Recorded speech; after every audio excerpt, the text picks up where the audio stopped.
Streaming live. Hey, hi, it's Cheryl Bernstein, your creative muse. Happy to be with you today. You know, I was thinking about what does it take to be an entrepreneur and why do I love it so much? And the first thing I thought of was courage, which made me, oh, how do I how do I get rid of this sound? Oh, oh, there we go.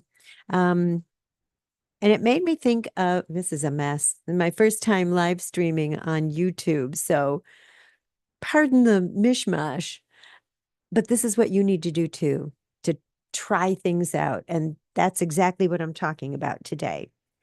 Thinking about what it takes to be an entrepreneur coach, because as a coach, you are an entrepreneur, especially if you're building a business online, you are being an entrepreneur.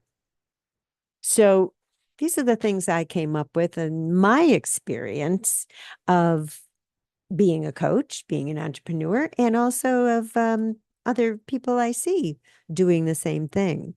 So the first thing I think that it takes to be an entrepreneur coach is courage. Absolutely. You need courage because you're going to be venturing into areas you've probably not ventured into before or done before, not in this way. You may follow somebody who's done it before, but still, when you start implementing and creating things and making things happen, you are on your own path of entrepreneurship. And it takes courage to step out and do stuff that you might not know how it's going to turn out. And thinking of the word courage, it made me think of the song, Home on the Range. Home, home on the range. No, no, no, no, no, no, where the deer and the antelope play, where never is heard a discouraging word, which made me think of the word discouraging. It's all right there in the word discouraging.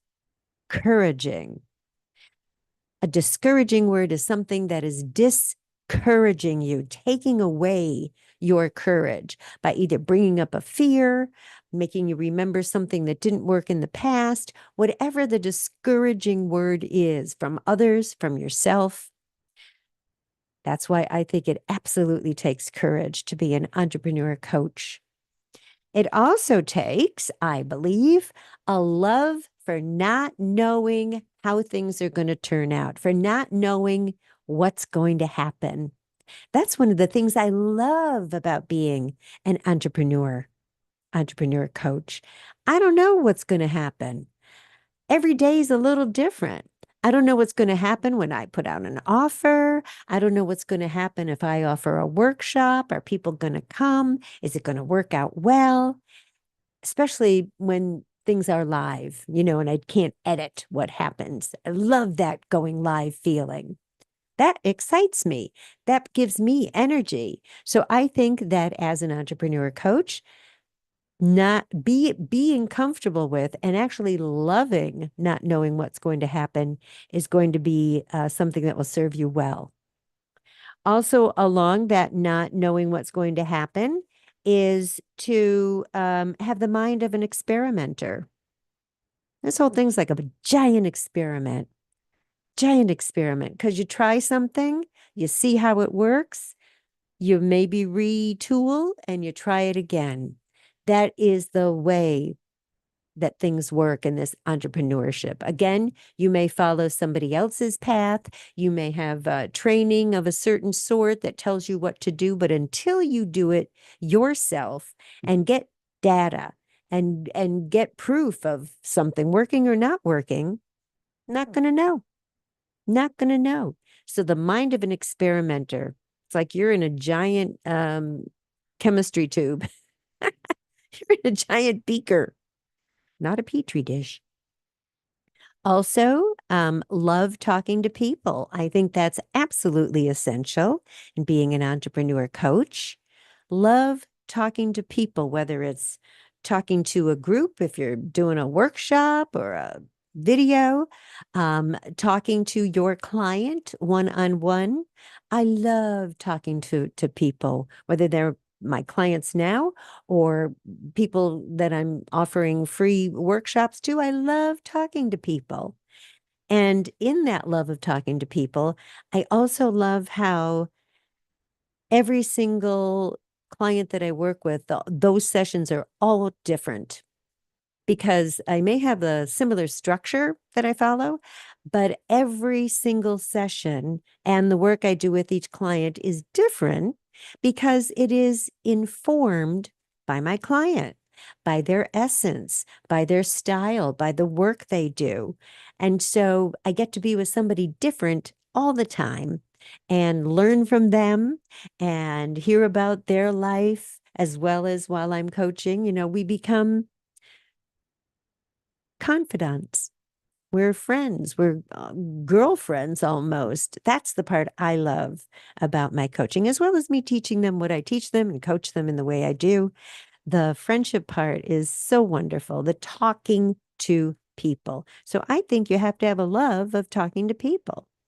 And that leads into, I believe, a love of being on stage, a love on being seen, a love of letting others know you, letting others see you, and that you get energy from being on.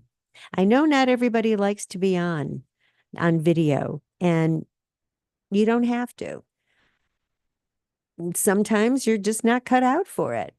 I think you can learn how to do it, but I also think that there are some of you who love being on camera. You've got that thing. It's like that showbiz thing. You do love speaking. You do love sharing ideas. You do love connecting with the public, the people.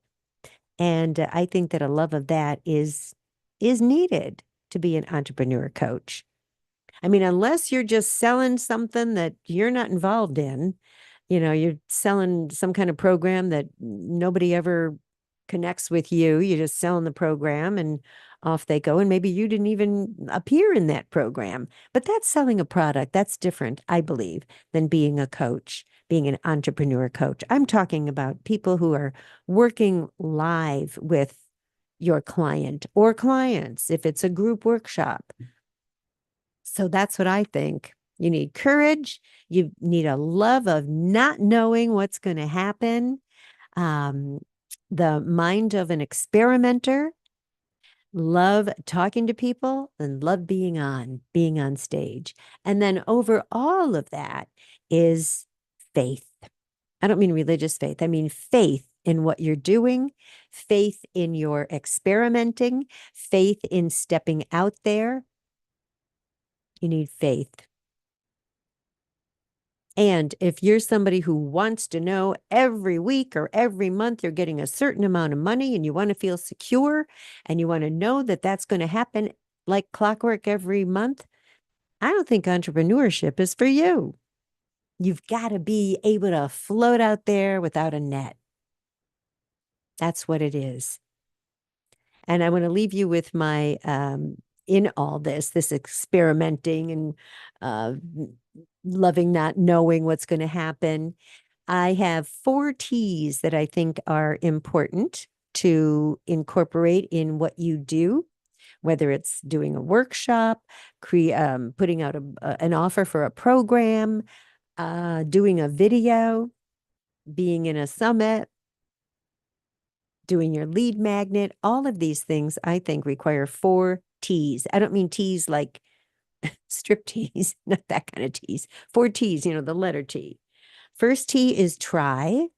You got to try. I know so many entrepreneurs are afraid to try something. You want to know, especially if you're just starting out, you want to know it's going to work. That can't happen. You have to try it first. And you test it. You see what the results are. Could be good, could be bad. And then you tweak it. That's the third T. Tweak it based on what you find out, based on the data, based on the results of whether it was great, whether people responded, whether people liked it or didn't like it. You then tweak and you try again. That's kind of it in a nutshell. Try, test, tweak, try again. So if you've got all those factors. This is my opinion, by the way, my opinion of what I see and how I see what works. Be good with not knowing and get out there and just go. Of course, you want to, we didn't even talk about messaging and all that. Yes, you want to have certain things in place. But as far as you and how you are going to be, I think the mind and the stamina of an experimenter is important. And I see that there's a lag. My mouth doesn't match my words. But I'm trying this live. Woohoo! It's exciting. Now I gotta have to tweak and try again. All right. So it's Monday. May not be when you're watching this, but it's Monday. So put the mind of your experimenter on and go. And I will see you another time. All right.